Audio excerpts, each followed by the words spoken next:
When the humans reached a certain state of intoxication, or when they abandoned themselves to the instructions of the evil ones, an opening occurred near the crown of their heads. When it opened, it looked to me like a black tear in their spirit, similar to the young man at the computer. The closest spirit rushed at them and entered like fog being sucked into a vacuum.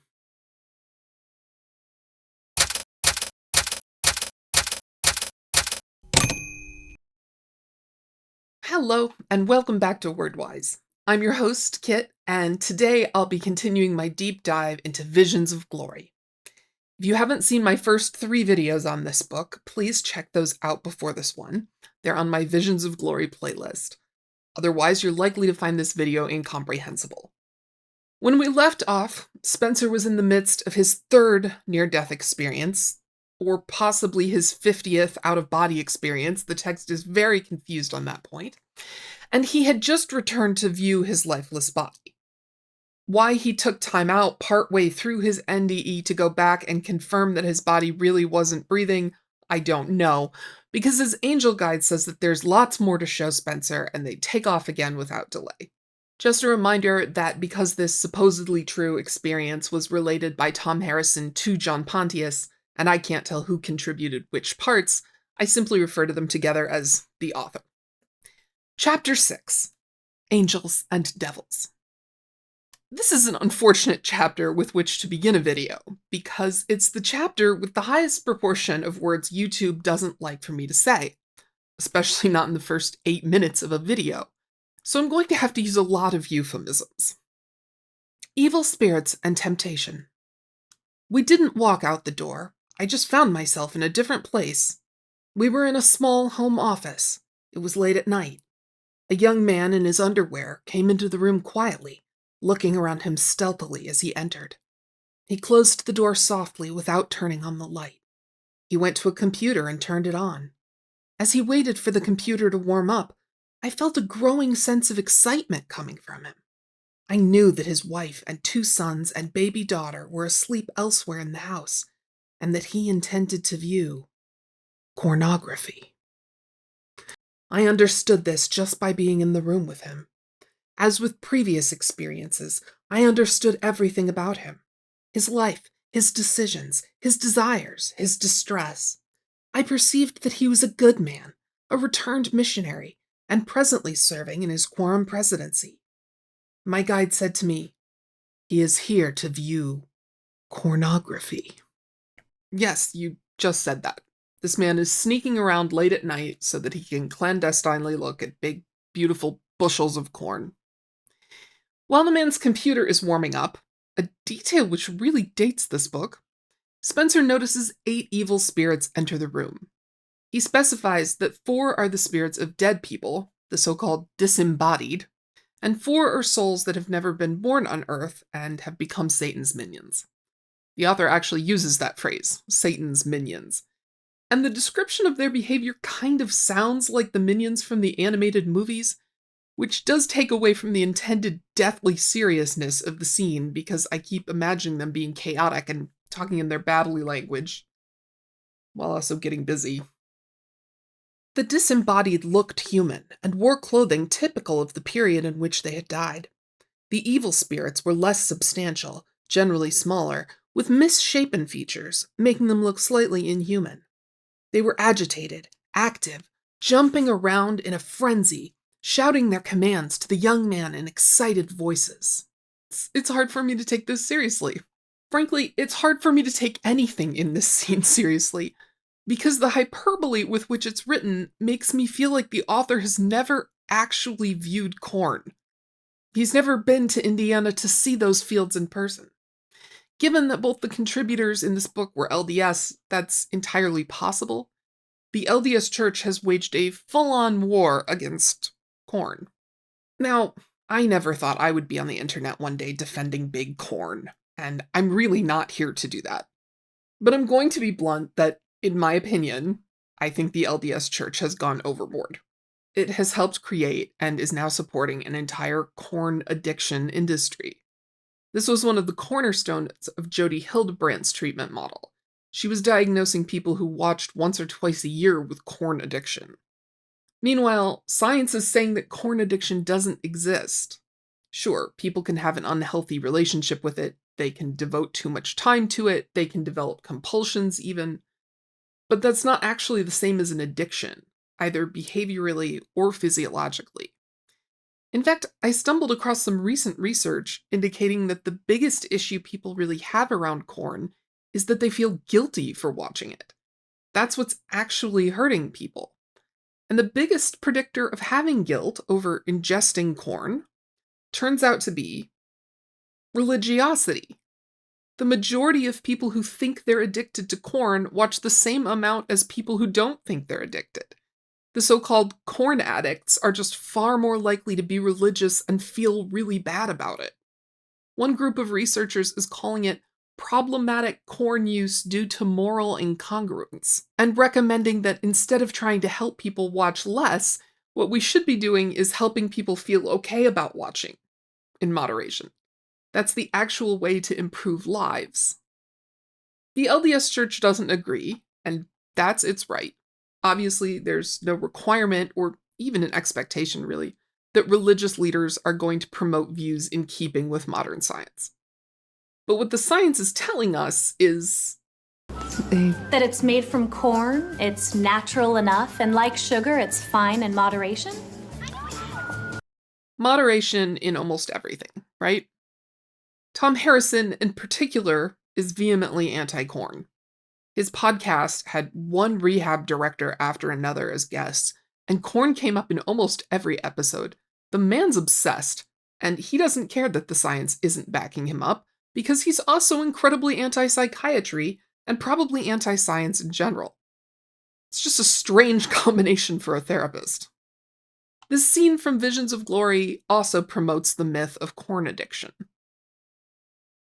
The disembodied spirits said little at first. They had little ability to be heard by the young man. They were there trying to satisfy the sexual passion they had developed during their own lives. There were both male and female spirits. Their sexual addiction had followed them into the spirit world. Their addiction was unending, painful, and impossible to satisfy.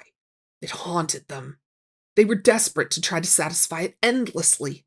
They were pleased that they were going to shortly experiencing through this young man. They were intent, watching him, urging him on, though he could not hear them. They were not looking at the corn on the computer screen. They were watching him closely, putting their faces in his face and screaming at him, mocking and taunting him. They didn't care about the images. They cared about sharing the bodily sensation of sexual gratification. So you can't escape addiction even after you die? What a horrible thing to tell people. You aren't just going to feel bad now. You're going to feel bad for eternity. You're never going to escape this.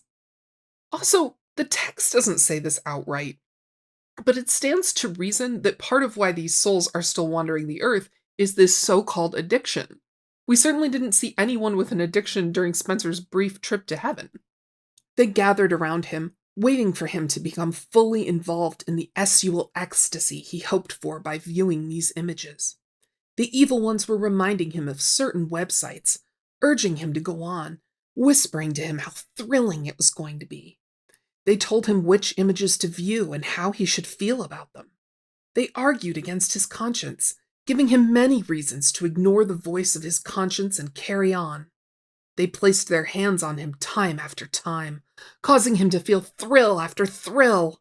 They urged him as he clicked at his computer to seek after the thrill, to remember it, to need it more than anything.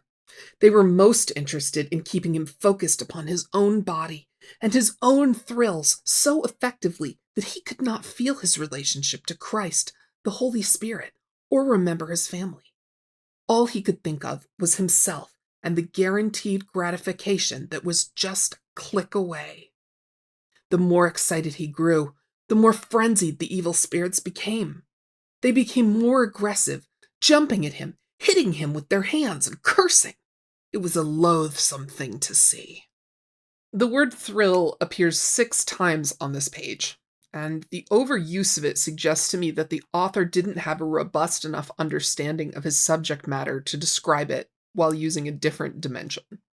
Like, if you're writing a scene in which two characters are playing basketball, you might not have any choice but to use the word ball 50 times because that's a literal object. But the way this author uses the word thrill gives the impression that he can't figure out any other reason a person would view corn or think of another way to describe it, so he just keeps coming back to the same idea. And viewing corn is a psychologically complex enough action that he shouldn't have trouble coming at it from another angle. Unless he has no idea what he's talking about and has refused to try imagining it. Refusal to imagine what your character is experiencing because you find it distasteful is what I would call a writing failure. If you're going to write about something, you have to have the nerve to imagine it honestly. If you truly want to make your characters believable and emotionally authentic, you have to shut your eyes and imagine going hog wild on that cob. The best part of this joke is that I'm mildly allergic to corn. I don't even eat the stuff. I'm going to switch to English professor mode for a second, not that I've ever been an English professor, and talk about deconstruction. The word deconstruction means something very different in literary criticism than it does in the rest of the world. In lit crit, deconstruction refers to examining the ways that a text undermines itself. It looks at internal contradictions. If we were doing a deconstructionist analysis of this book, I'd point out that this anti-corn, anti-S message is undermined by both the unnecessary but pervasive use of SUL situations and allusions throughout the book, and by the vivid descriptions. Basically, if this is so evil, why is the author describing it in such detail and with such relish? Why does the author keep bringing SUL situations into the story when there's no need for it? And even if the author genuinely believes that corn is evil, was it really necessary for this scene to go on for 4 pages? Yes, S is evil and dirty and nasty, and people only include it in books because they're filthy and disgusting, but it's totally justifiable for me to use these situations in this sort of language. So when Emily Rath wrote Pucking Around, a gleefully filthy polyamorous bisexual hockey romance, her depictions of S were disgusting and morally reprehensible and downright satanic, but it's fine for the author of Visions of Glory to use the same kinds of images and language to describe a man getting essayed by a horde of demons because... Jesus? I don't know. I have no idea how he justified this. I mean, Pucking Around is the dirtiest book I've ever read. But every single thing that happened in it was consensual. The characters were enjoying themselves. They were reasonably nice to each other. I think they might have won a hockey game or two. But this book is vile. This is the product of a sick mind that is obsessed, not just with S, but with non-consensual acts of physical and spiritual depravity. I get that the author is trying to scare readers away from corn, but I am skeptical that this level of hyperbole is effective. My personal reaction isn't, oh, I should stay away from corn. It's, this book is gross. The image of these spirits assaulting this man is far more off-putting than corn itself, in part because the corn is never described. Nowhere in this scene is anything said about the actual content the man is consuming. I understand that the author isn't interested in nuance, but there's a big difference between couples corn and 2 girls, 1 cob, you know? There's a spectrum of content there. And yeah, some of it is destructive and harmful, and some of it is just people showing off how much fun they're having in private. The fact that the author doesn't know the difference and paints everything with the same brush of satanic evil undermines his credibility. He needs to do his research, because the impression this scene gives is that he's a weird dude with suppressed desires who has no idea what he's talking about.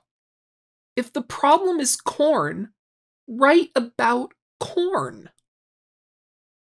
When I was a teenager, I wanted to write a scene where a girl got hit by a car on her way to school.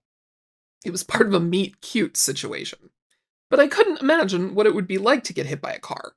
So I went out in the driveway and threw myself against the hood of my father's Nissan Maxima half a dozen times.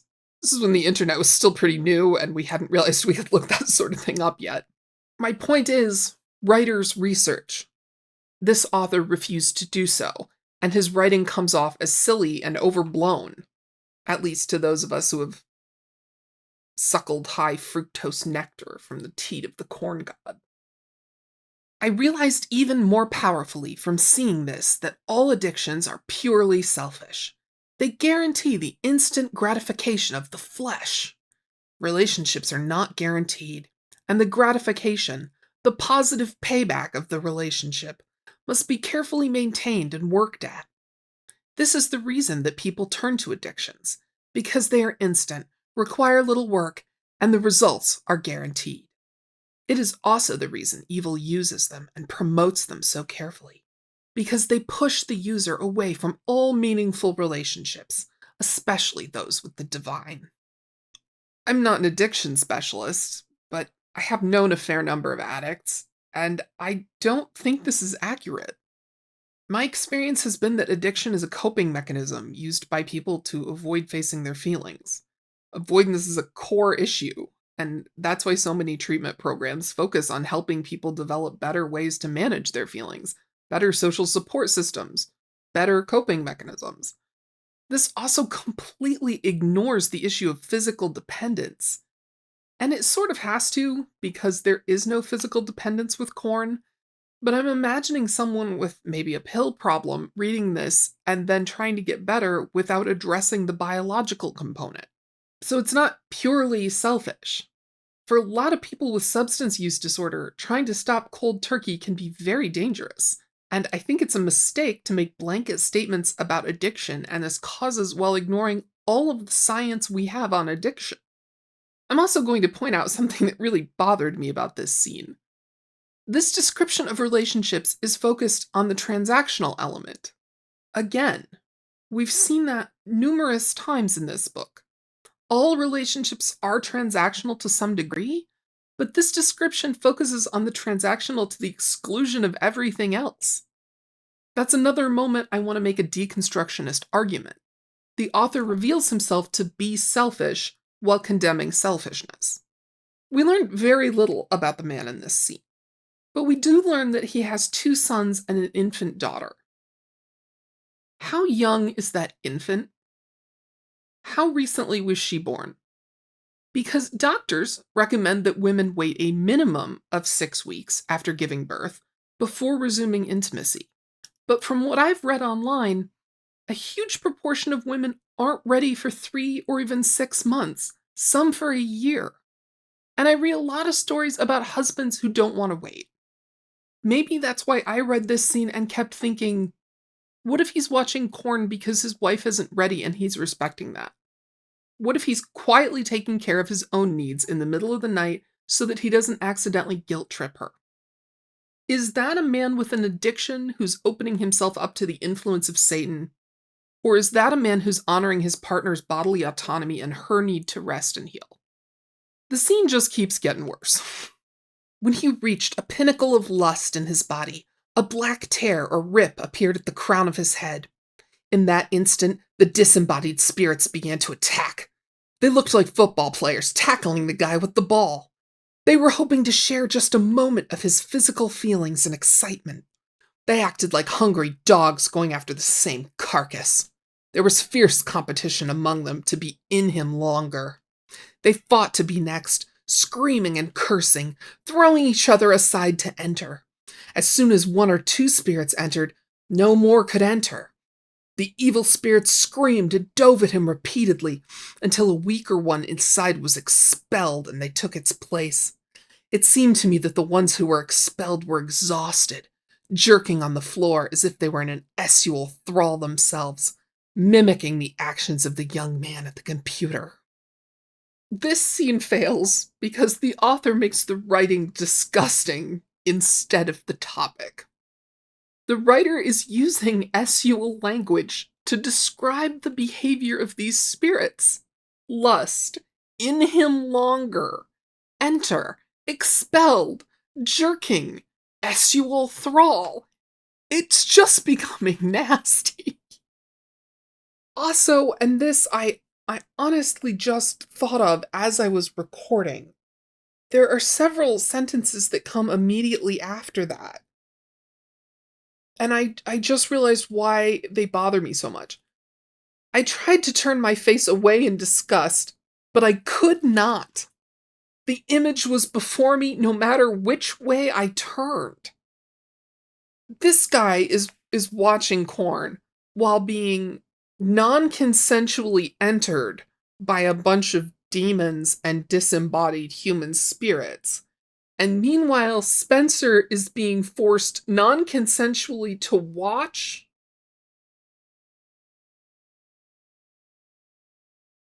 That is unholy. I don't know what else to say. There's a strange Lori Daybell style reversal here too. The author is basically implying that if you enjoy yourself sexually while watching porn, you're letting evil spirits run a train on you. It's a strange, disorienting idea. Kind of like if I said that if you enjoy alcohol, you're letting demons drink you. Or if you gamble, you're letting Satan bet on you. Eat your corn before your corn eats you. I don't know. The lust and addiction that these disembodied spirits had built up in themselves while alive as mortals still haunted them. They couldn't get rid of the lust because they did not turn to Jesus Christ, who could have healed them even after their mortal lives ended. Without his grace, they couldn't satisfy the powerful need of the addiction. Jesus is not a magic bullet. He's not. Faith isn't going to allow you to white-knuckle your way out of addiction in the long term. People need real support. Spiritual support is absolutely a helpful component to treatment for a lot of people struggling with addictions, but it's one component. Thom Harrison holds a dangerous belief that secular treatment doesn't work, and only Jesus can heal addiction and trauma, and he's just wrong. The disembodied spirits were surrounded by darkness, and as they passed through this man, the darkness they possessed went into him. He could feel it as waves of dark longing, and it urged him to seek harder for more thrilling porn, harder and darker images, urging him from soft images to violent, even perverse and vile. You know what's perverse and vile? I think the author included this as a warning to anyone who thinks they have a reasonably healthy relationship with porn, people who watch sometimes and don't hate themselves for it. It's a warning that no matter how little you watch, evil spirits will be driving you to seek out kinkier, less ethical, GMO porn until you lose all self-control and disgust sensitivity and devolve into some sort of unholy amalgamation of Larry Flint, John Waters, and the Marquis de Sade. There are several more paragraphs about how much Satan enjoys and finds satisfaction in corrupting good people and making them break their covenants. Then the author discusses how watching porn provides a false sense of relationship, which seems to be another scare tactic intended to make people believe they'll never have a normal relationship if they keep watching porn. To me, this is another indication that the author has no idea what he's talking about, because he doesn't understand what's motivating the behavior in the first place. It reminded me of Hugh Grant back when he got caught with a Lady of the Night. A reporter asked him why he'd pay to be with a professional when he was dating Elizabeth Hurley. And he said, and I'm paraphrasing here, "I don't pay them to sleep with me. I pay them to leave afterward." I suspect a lot of people watch porn for similar reasons. Finally, the scene is over. Thank the Lord. Unfortunately, from there, we jump to a scene in a nightclub, which the author immediately demonstrates is another situation he's never been in and can't imagine. There were many people tightly packed on the dance floor, dancing closely, drinking, and smoking. I could hear their thoughts, which were a continual stream of obscenities, rationalizations, and sexual lusts. Much of their thinking was more vile and violent than how they acted. They looked like normal young people on a dance floor, If they could have heard each other's thoughts, there would have been no restraint at all, but an ensuing scene of bestial acts. So the goal is to make the readers scared of going to a nightclub, because even though everybody looks like they're having a good time, they're all secretly thinking curse words and fantasizing about the purge while dancing. There are evil spirits in the nightclub, too. More evil spirits than humans, in fact. And as soon as the humans get stoned or tipsy, the evil spirits rush into them. When the humans reached a certain state of intoxication, or when they abandoned themselves to the instructions of the evil one, an opening occurred near the crown of their heads. When it opened, it looked to me like a black tear in their spirit, similar to the young man at the computer. The closest spirit rushed at them and entered like fog being sucked into a vacuum. The other disembodied spirits rushed forward, pushing and fighting to be next. When an evil spirit entered into a human, they only remained for a few seconds, or a few minutes at most, depending upon the ability of the spirit. When they were finally expelled, they seemed to squirt out of the body at random points. They seemed exhausted but satisfied when they came out. Was it really necessary to use the word squirt here? The author is deliberately using sexual language in a disgusting manner to turn the reader off. And I think he's under the impression that creating disgust will convince readers that he is right and going to a nightclub is evil. But he fails to make a single point to support that argument. Like, if I had to write a paper arguing that nightclubs are bad for humanity, I might talk about alcohol consumption, drunk driving, essay, hearing loss from loud music, actual things that happen. This author's only point is that nightclubs are bad because they're full of demons. That's not a good argument. That's not going to fly in a junior debate club, even. Like, maybe the author felt like the real arguments that could have been made hadn't worked, and he needed something more intense? Or maybe he really believes that scaring people is the best way to get them to do what you want. Which again is a strange thing for a psychologist to believe. So he wanted to go with the demon thing, and to cover up how silly that idea is, he decided to turn people off with vomit-inducing language and images, and hoped the readers would conflate the two. I felt like I wanted to gouge my eyes out while reading that scene in the nightclub, so nightclubs must be evil. It's a technique employed by people who know their argument sucks. This seems as good a point as any to mention that the author stole this entire scene. Yeah, it came from a much better, more sincere, more authentically Christian NDE memoir called Return from Tomorrow.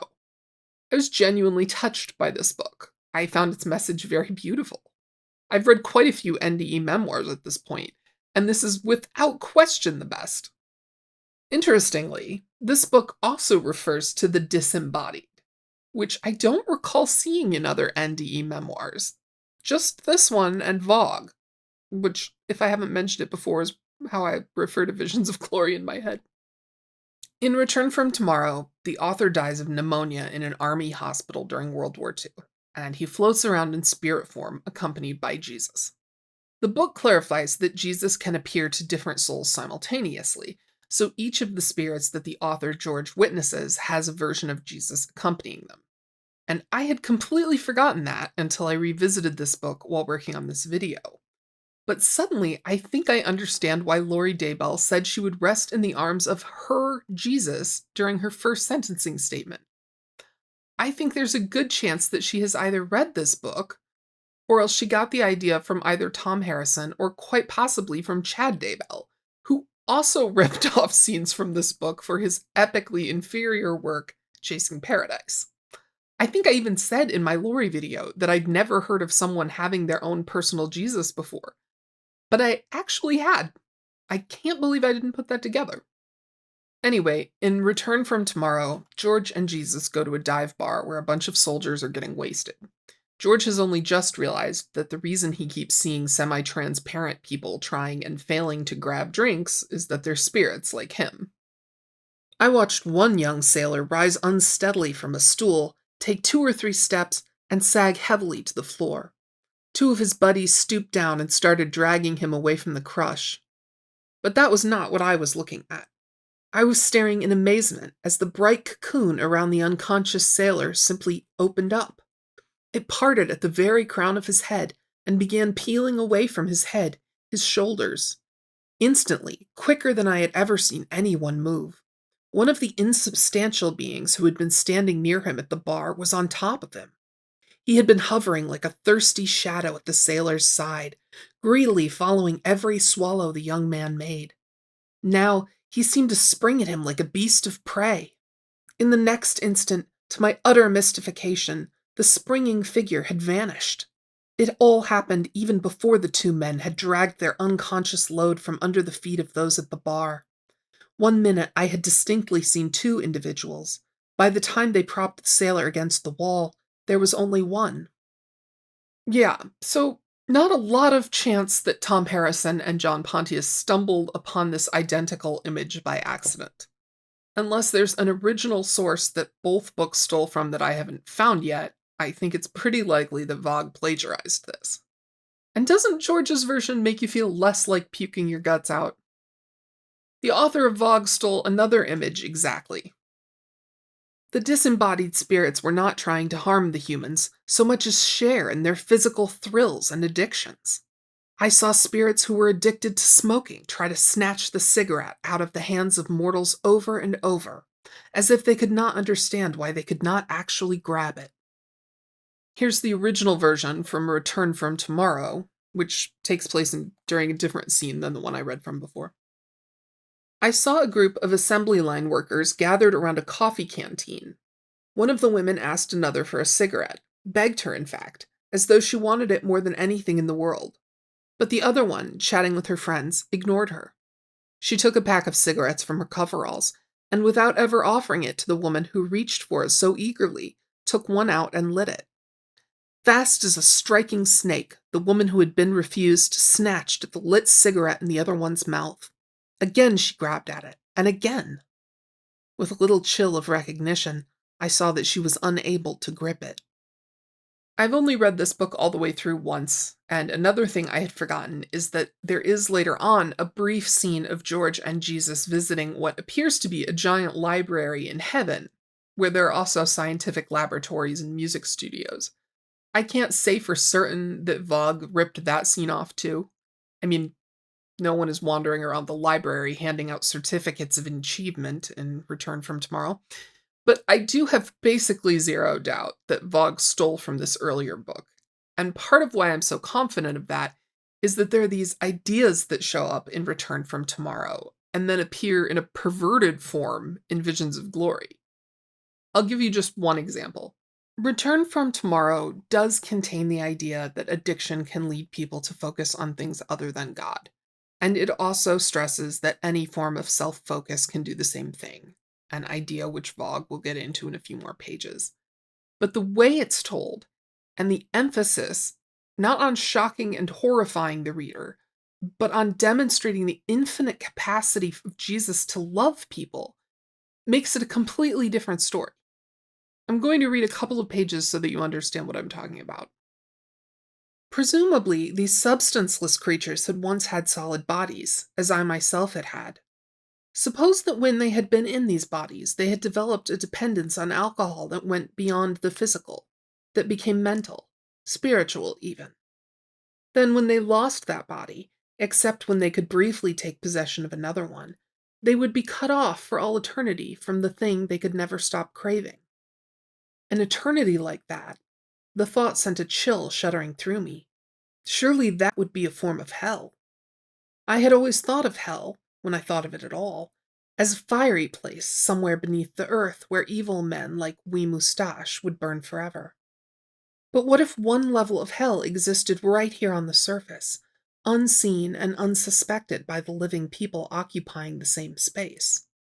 What if it meant remaining on Earth but never again able to make contact with it? I thought of that mother whose son could not hear her, the woman who wanted that cigarette. I thought of myself, only caring about getting to Richmond, unable to make anyone see me or help me, to want most, to burn with most desire, where you are most powerless. That would be hell indeed. Not would be, I realized with a start. Was. This was hell. And I was as much a part of it as these other discarnate creatures. I had died. I had lost my physical body. I existed now in a realm that would not respond to me in any way. But if this was hell, if there was no hope, then why was he here beside me? Why did my heart leap for joy each time I turned to him? For he was overwhelmingly the chief impression of the journey. All the sights and shocks assailing me were nothing compared to the main thing that was going on, which was, quite simply, falling in love with the person beside me. Whichever way I looked, he remained the real focus of my attention. Whatever else I saw, nothing compared with him. So in this book, George Ritchie sees Jesus everywhere he looks. And in Visions of Glory, Spencer is forced to witness Satan's minions assaulting a guy. There's no hyperbole here. There's no pulsating purple prose. George Ritchie doesn't need to overwrite it to help us see what he sees. This writing carries us along with the beauty of its vision instead of hammering us over the head with the depths of its perversion. And that is beautiful. Ultimately, it makes Return from Tomorrow a much more effective book than Visions of Glory. I think it's one of the best spiritual books I've ever read, and I'm not even a Christian. There is a universality, a kind of kindness fundamental to our humanity in this story that makes fog feel like something untoward we accidentally stumbled upon under a bridge in a city we visited by mistake. George Ritchie's emphasis is on love. Thom Harrison's emphasis is on evil. Now, I can't tell you if this theft falls on the shoulders of Thom Harrison, John Pontius, or both of them. My guess is that the plagiarism belongs to Thom Harrison. He's already demonstrated that he's unethical, he's unprofessional, and he's a liar. My theory is that he read Return from Tomorrow and decided to incorporate his favorite parts into his own fake NDE. Part of why I think that is that John Pontius, by his own account and his wife's account, seems to have fallen hook, line, and sinker for Thom Harrison's story. He devoted the last couple of years of his life to writing this book. He hosted a fireside with Thom Harrison just a couple of months before his death. But I could be wrong. They could have been in on it together. Maybe John Pontius wanted to make sure he left behind a bestseller that would provide financial support for his wife and kids after he was gone. Maybe Thom Harrison was telling the truth in his letters to church officials when he said that Pontius added a lot. Although I think that's the least likely scenario. We'll likely never know. But what we do know is that this book plagiarized a far superior book. And I wouldn't be surprised if there are other instances of that in the text.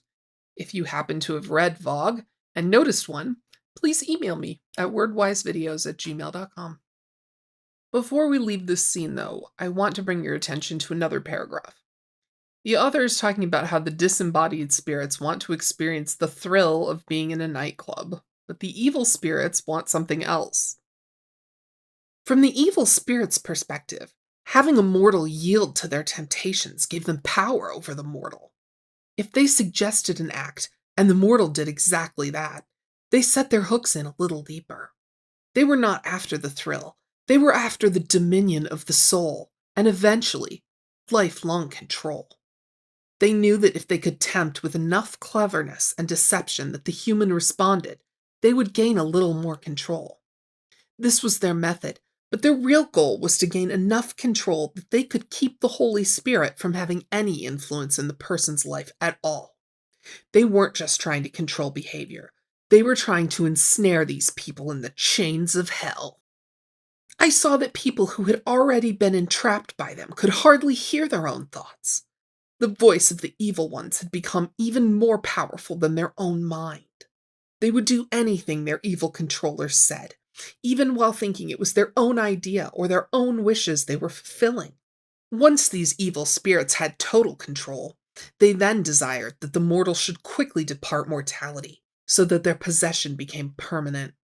They thereafter urged them to risky behavior, acts of violence, and even ending their own lives to hasten the day of their mortal death.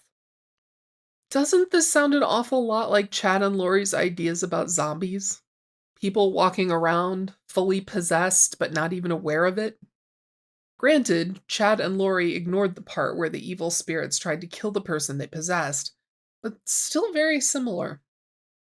Next, Spencer's angel guide takes him to the track to tell us how evil gambling is. I lived in Kentucky for 30 years. I grew up there, and I went on at least 3 school field trips to Churchill Downs, which in retrospect was probably not a great idea, although they do have a terrific museum. In fact, the first alcoholic drink I ever bought was a mint julep at the track. All that said, I can't honestly tell you that I think gambling has any redeeming qualities, and horse racing in particular is a brutal, ugly, unethical activity that should be outlawed.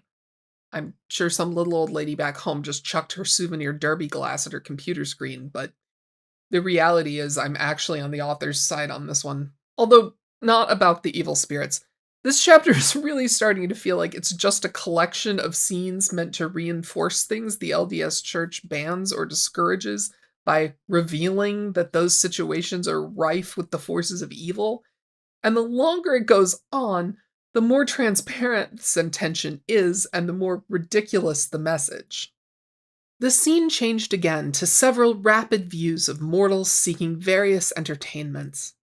I saw inside movie theaters and in homes where people were watching TV. I saw glimpses of amusement parks, casinos, and large sports events. I saw people listening to music from stereos and earphones. I saw people laughing at parties and endlessly hanging out with their friends. I thought these were everyday things of no spiritual significance. "Why are you showing me these things?" I asked. "What is the significance?"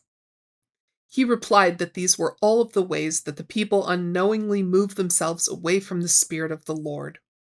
I realized in each of these scenes that the good angels were absent or pushed away some distance. The people in these scenes were so involved in the entertainment that they weren't listening to the Holy Spirit. They weren't doing something evil, but they were not listening to God, which was what the evil spirits labored so hard to accomplish in others. Yet these were willingly isolating themselves. So we're all supposed to be obsessively fixated on God every moment of every day because listening to music and seeing our friends are just distractions from the Holy Spirit. This is so stupid. It's a return to the idea that I've brought up before, that we're essentially being told to obliterate ourselves for God. We aren't supposed to have any interests other than God, any desires other than serving God, any will other than God's will. We can't do anything other than what God tells us to, because obedience is the only thing that gives us worth. How are people supposed to cook dinner without losing their souls to Satan if they aren't allowed to put their attention on the stove for 10 bleeping minutes?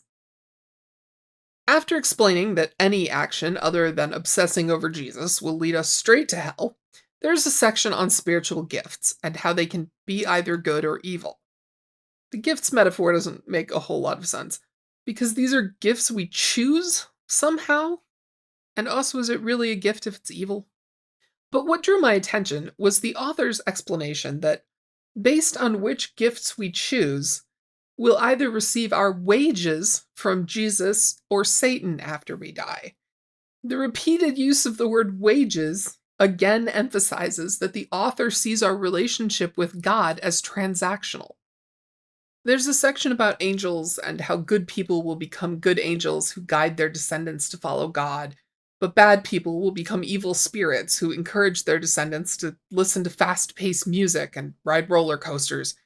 And then the author uses this claim to justify nepotism, racism, even caste systems.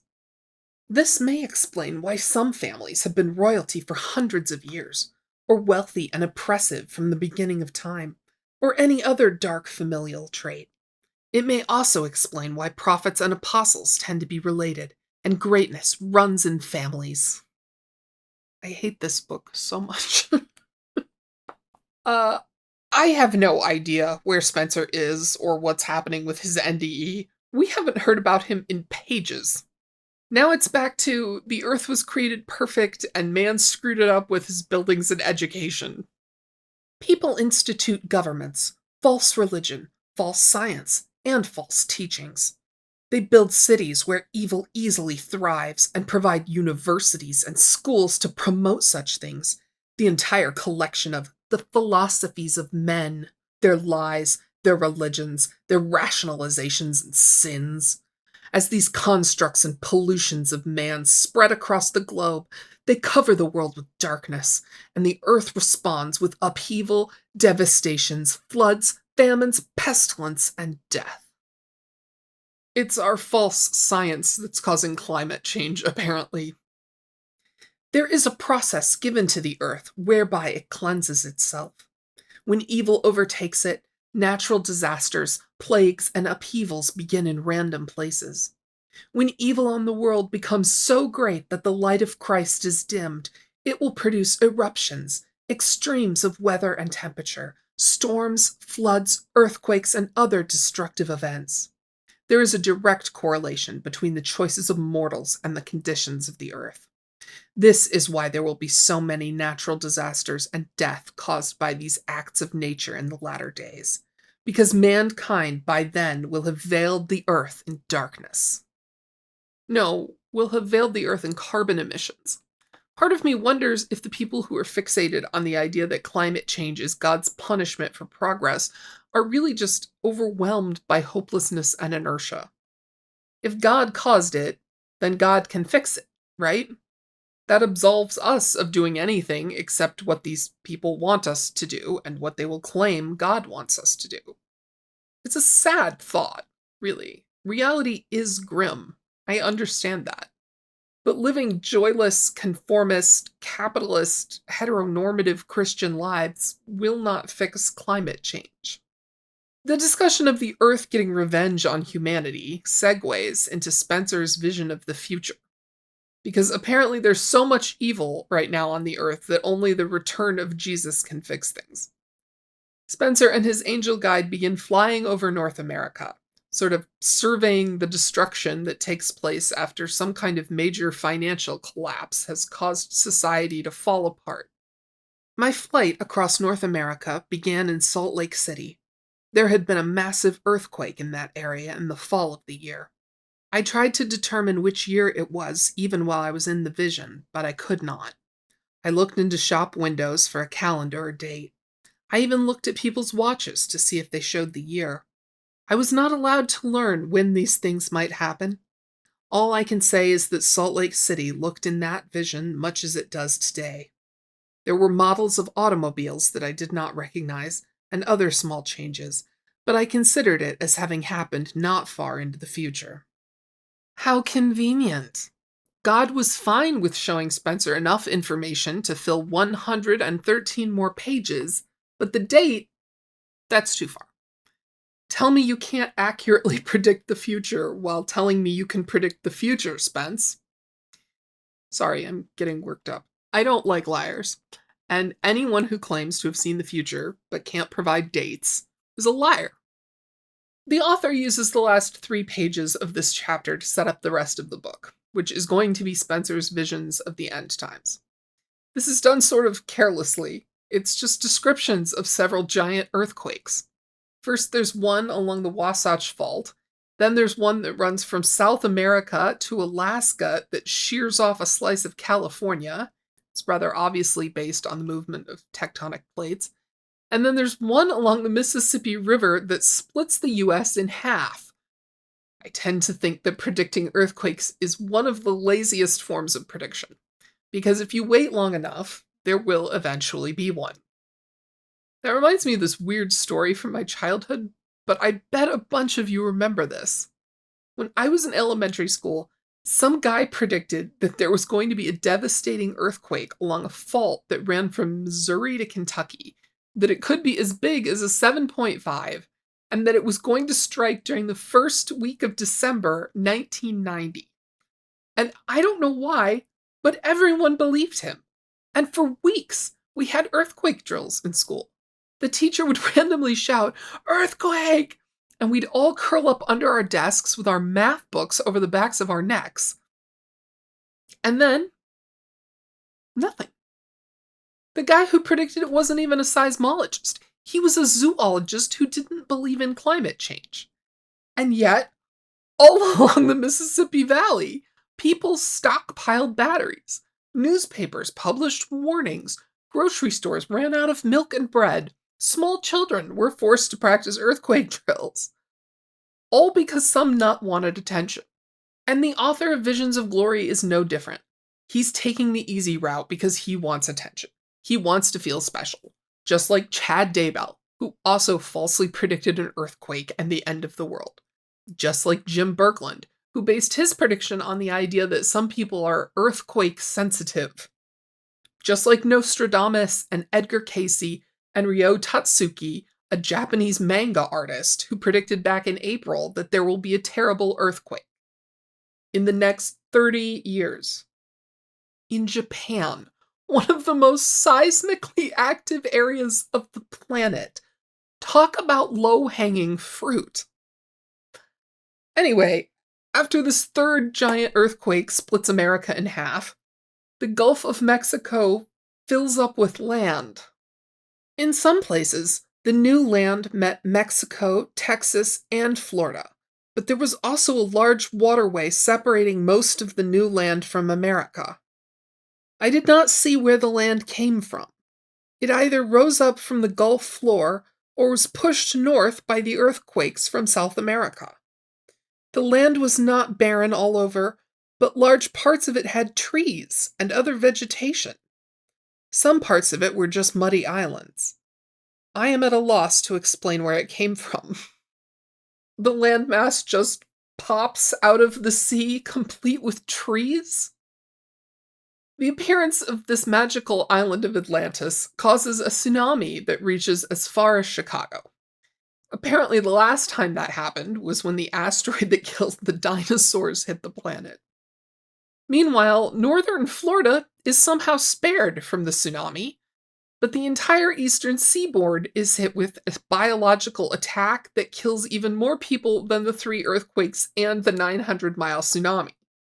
I saw bodies stacked in town squares and cities abandoned because of the stench of death. There were marauding bands of people plundering and stealing in every major city. They were killing everyone they found to preserve remaining resources for themselves. It was like survivors in a lifeboat throwing the weakest among them overboard to leave enough food and water for the strongest. It was a gruesome scene. The scene was violent and disgusting. During the writing of this book, I was shown the text of President John Taylor's vision of similar events, where starvation and death were everywhere. I was startled by the similarities. Oh, you weren't either, you liar. John Taylor's vision is well known in LDS doomsday prepper circles.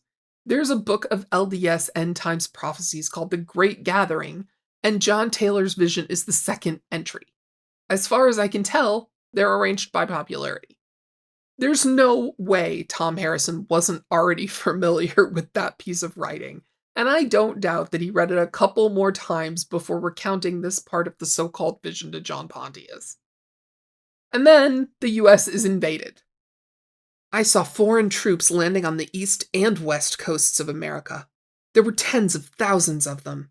They came in large ships, some of them former cruise ships with naval escorts. They landed with thousands of vehicles, most of them laden with relief supplies, but also with large tanks and missile launchers. They wore blue-green helmets, and I assumed they were international relief troops. My mortal body is colorblind, and I'm not sure if I saw the color of these troops' helmets correctly in the vision. I'm not a military strategist, but this doesn't make sense on any level.